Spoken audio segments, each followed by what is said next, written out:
Geçmeyen kuru öksürük, yani tıbbi olarak kronik öksürük, 3 haftadan daha uzun süren öksürüktür.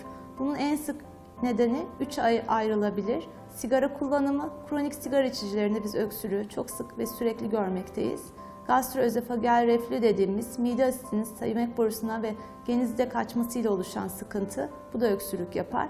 Ve beraberinde sinüzit, sinüzitin kronikleşmesiyle de öksürük görülebilmektedir. Bu üç etken kronik öksürüklerin %80'lik kısmını kapsamaktadır. Öncelikle hastalara bu üç etkenden birinin olup olmadığı sorulur. Ardından uygun ve etkin tedavi verilir.